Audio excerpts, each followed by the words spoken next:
ఓం మహాగణాధిపతయే నమః. ఓం గురుభ్యో నమః. ఓం శ్రీమాత్రే నమః.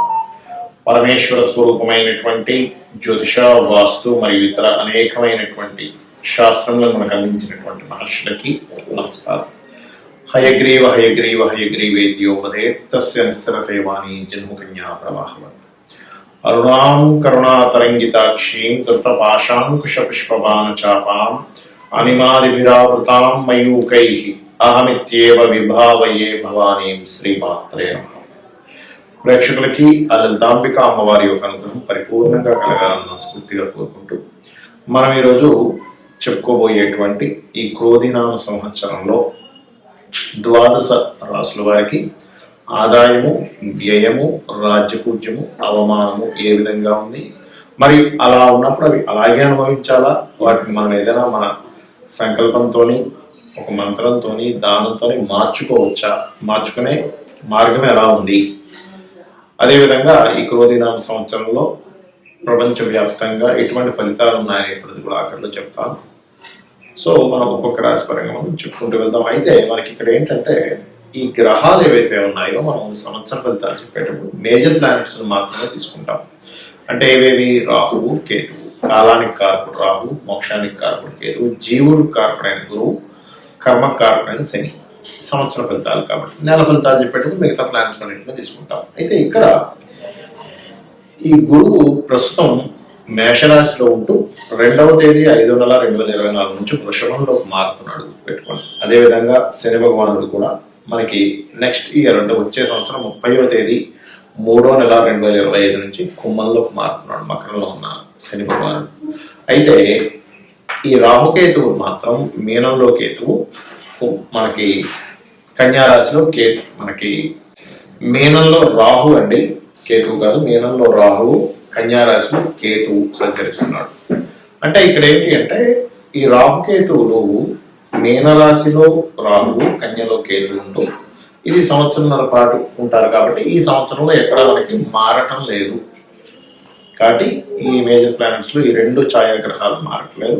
కానీ మిగతా గురువు, శని మాత్రం ఈ యొక్క మేలో గురువు, వచ్చే సంవత్సరం ఏప్రిల్ మన మార్చ్ ఎండింగ్ లో శని భగవానుడు మారుతున్నాడు. ఈ యొక్క గ్రహస్థితిని అనుసరించి ద్వాదశ రాశుల వారికి ఎలా ఉండబోతుంది అనే విషయం ఇప్పుడు తెలుసుకుందాం. ఇక మిథునం వారికి ఎలా ఉండబోతుంది ఈ సంవత్సరం? ఆదాయము, వ్యయము, రాజపూజ్యం, అవమానం ఈక్వల్ గా ఉంది. ఆదాయం, వ్యయం ఈక్వల్ గా ఉంది. 5 అంటే ఒక 5 లక్షలు సంపాదిస్తే 5 లక్షలు ఖర్చు ఉంది అంటే ఈక్వల్ గా ఉంది. ఈక్వల్ గా ఉంటే మరి సేవింగ్స్ ఎట్లాగా అంటే ఇక్కడ కూడా మనం ఆదాయం పెంచుకునేటువంటి మార్గం చూసుకోవాలి. ఆదాయం పెరగాలి అంటే మరి ఈ సంవత్సరం ఎంతవరకు స్కోప్ ఉందంటే ఆదాయం పెరగడానికి? మే వరకు ఆదాయం పెరగడానికి ఆటోమేటిక్ గా స్కోప్ ఉంది. మరి మే తర్వాత ఏంటి పరిస్థితి? మే తర్వాత 12వ స్థానంలో గురువు వస్తున్నాడు అంటే ఆయన ఖర్చులు పెంచే దీంట్లో ఉంటాడు. అందుకని మీరు ఏం చేయాలి? దక్షిణామూర్తి స్తోత్రం కానీ మే నుంచి అంటే 2 మే 2024 నుంచి గురువు 12లో వస్తున్నప్పుడు 12 అనేటువంటిది ఖర్చుల స్థానంగా తీసుకుంటాం కాబట్టి దాన్ని మనం కంట్రోల్ చేస్తున్నాం. అంటే అలాగే చూడండి, మనకు ఒక 50,000 వస్తున్నాయి అనుకోండి ప్రతి నెల. మనం ఏం చేస్తాం?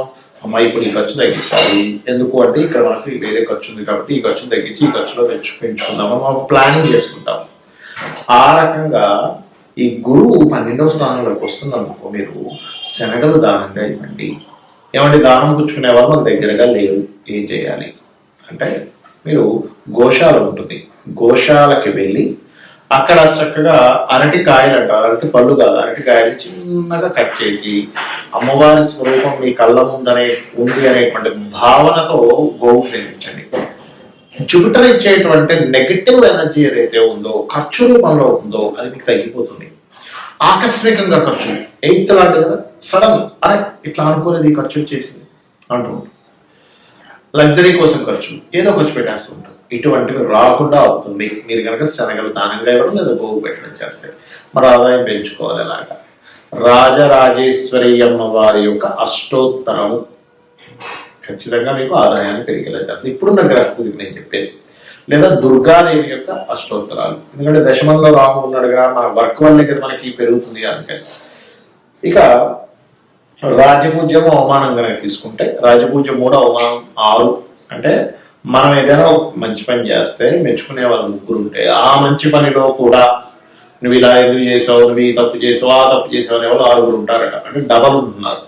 మరి దీన్ని ఎలాగా? ఎందుకంటే ప్రతి ఒక్కరు కూడా రాజపూజ్యం కావాలని కోరుకుంటారు, కానీ అవమానించుకోవాలని, అవమానం పడాలని కోరుకోరు కదా. మరి అవమానం తగ్గించుకోవాలంటే ఎలాగా? రాజపూజ్యం పెరగాలంటేనేమో దుర్గా, ఓం దుమ్ దుర్గాయ నమః అని చేసుకోండి. అవమానం తగ్గాలంటే మాత్రం మీరు చేయవలసింది గుర్తుపెట్టుకోండి, నూనె దానంగా ఇవ్వండి. నూనె దానంగా ఇవ్వడం లేదా నువ్వులు దానంగా ఇవ్వడం. శనివారాలు ముఖ్యమైనటువంటి పనులు ఏమి చేయకండి. అందులో ప్రధానంగా మీకు ఈ యొక్క జూన్ నుంచి అక్టోబర్ మధ్యలో మరింత కేర్గా ఉండండి, అవమానం పడేటువంటి అంశాలు ఏవైనా వస్తాయి అనుకున్నప్పుడు. రైట్. ఇక మిగతా అంశాలు కనుక చూసుకున్నట్లయితే ఇక్కడ ఈ యొక్క సంవత్సరంలో 4లో కేతు ఉన్నందుకు భూములు కొనేటువంటి విషయాల పట్ల కాస్త జాగ్రత్తగా ఉండండి. ల్యాండ్ రిలేటెడ్ కోర్సెస్ చేసే విషయంలో కొంచెం జాగ్రత్తగా ఉండాలి. రుణాలు ఖచ్చితంగా లభిస్తాయి. లోన్స్ కోసం మీరు ఏం టెన్షన్ పడాల్సిన అవసరం లేదు. మంచి లోన్స్ లభించేటువంటి సమయం మీకు సంవత్సరం అంతా కూడా. అలాగే ఇక్కడ ఉద్యోగాలు, విదేశాలకు వెళ్ళి ఉద్యోగం చేసేటువంటి వారికి చాలా పాజిటివ్గా ఉంటుంది. బట్ ఉద్యోగాలు మారే యోగం కూడా కనిపిస్తుంది. అదేవిధంగా పర్టికులర్గా మీకు జూన్ మాసం నుంచి అక్టోబర్ మాసం వరకు ఈ శని వక్రించినప్పుడు మీరు ఏదైతే వివాహ సంబంధించిన విషయంలో, పార్ట్నర్షిప్స్ రిలేటెడ్ సంబంధించిన విషయంలో నిర్ణయాలు తీసుకునేటప్పుడు చాలా జాగ్రత్తగా తీసుకోవాలి. ఇక్కడ ఇది గుర్తుపెట్టుకోవాలి ప్రధానంగా. అలాగే కన్స్ట్రక్షన్స్ చేసేటప్పుడు చూసి కన్స్ట్రక్షన్ చేయండి. ఏదో కన్స్ట్రక్షన్ చేద్దాం, ఇది దోషం వచ్చింది మళ్ళీ తీసేయండి. ఏదో డిజైన్ చేస్తాం, మేస్త్రి ఒకలా చేస్తాం, మనం ఒకలా చెప్తే అని ఇలా చేసేవేంటి, నేను ఊళ్ళో లేని 10 రోజులు ఇలా కట్టేసేవాడు మళ్ళీ తీసి. అందుకని కన్స్ట్రక్షన్స్ విషయంలో చాలా చాలా చాలా కేర్గా ఉండాలి, గుర్తుపెట్టుకోండి. ఇక ఇక్కడ మనకి శని భగవానుడు ఈ 30వ తేదీ మార్చ్, నెక్స్ట్ ఇయర్ మార్చ్ 2025లో మారుతున్నాడు, దశమంలోకి వెళ్ళిపోతాడు శని భగవానుడు. శని రాహులు ఇద్దరు కలిసి ఉంటారు అక్కడ దశమంలో. ఎప్పటి నుంచి దాదాపుగా తీసుకుంటే 30వ తేదీ 3వ నెల 2025 నుంచి, అంటే దాదాపుగా అక్కడ ఒక 1.5-2 నెలల పాటు వాళ్ళు కలిసి ఉంటారండి. ఆ టైంలో మీరు ఉద్యోగ సంబంధించిన విషయంలో ప్రమోషన్స్ కోసం మాట్లాడే కొన్ని మాటల వల్ల కొంత ఇబ్బంది వస్తుంది, కాబట్టి ఆ సమయంలో కొంత జాగ్రత్తగా ఉండండి. ఇక మీరు చేయవలసిన దేవత ఆరాధన ఏమిటి అంటే, నిత్యం చేయవలసిన దేవత ఆరాధన లలితా సహస్రనామాలు, లలితామ్మ వారి యొక్క స్తోత్ర పఠనం చేయండి, అన్ని విధాలా బాగుంటుంది. మరి క్రోధినామ సంవత్సరంలో భౌగోళికంగా దీన్ని ముండేన్ ఆస్ట్రాలజీ అంటారు. అంటే బయట పరిస్థితులు ఎట్లా ఉంటాయి, అంటే క్రోధములు, ఒకరి మీద ఒకరికి విద్వేషాలు, కోపాలు పెరిగేటువంటి గ్రహస్థితి నడుస్తుంది. ఆల్రెడీ ఫిబ్రవరి నుంచి ప్రారంభం అయిపోయింది అనుకోండి. ఇదేదో క్రోధినామ సంవత్సరం వచ్చేటప్పుడే అని కాదు, ఫిబ్రవరి నుంచి ఇప్పుడు గ్రహస్థితి అనేది స్టార్ట్ అయిపోయింది.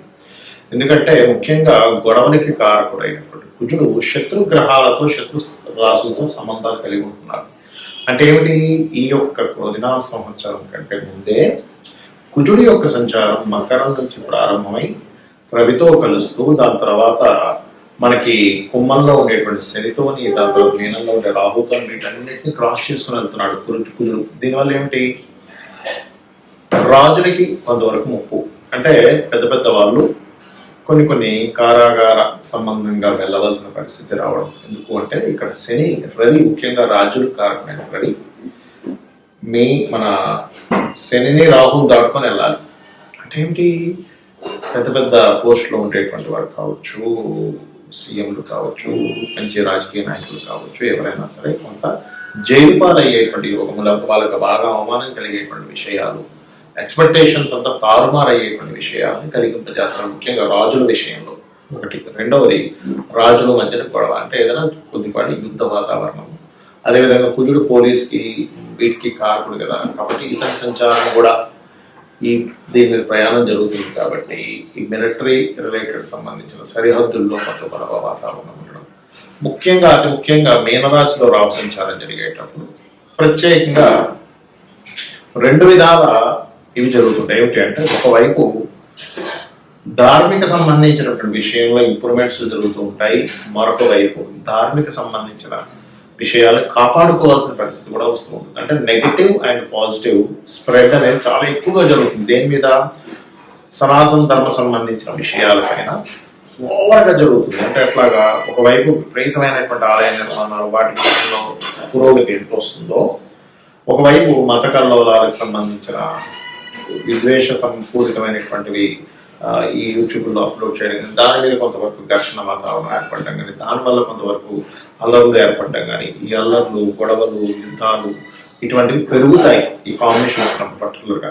ఏమంటే అది ఓన్లీ క్రోధినామ సంవత్సరం వరకైనా దీని ప్రభావము అంటే గుర్తుపెట్టుకోండి, ఇక్కడి నుంచి 4 సంవత్సరాల పాటు ఈ యొక్క ఈ సనాతన ధర్మం అనుకోండి, లేనట్లయితే హైందవ సంబంధించిన అనుకోండి, లేకపోతే ధార్మికమైనటువంటి విషయాలకు సంబంధించిన అనుకోండి, దీని మీద ప్రభావం ఉంటుంది. అదేవిధంగా లాయర్లు, జడ్జులు, కొంతమంది ఎవరైతే ఉంటారో అంటే ధర్మాన్ని కాపాడేటువంటి వారి మీద కూడా కొంతవరకు ఇబ్బందికరమైనటువంటి వాతావరణం ఏర్పడుతుంది పెట్టుకోండి. అలాగే మరొక విషయం ఏంటంటే ఈ కాంబినేషన్స్ మరి దీని నుంచి ఎలా బయటపడాలి సామాన్య ప్రజలు అని చూసుకున్నట్లయితే, ఒకటి గుర్తుపెట్టుకోండి, చండీ పారాయణం.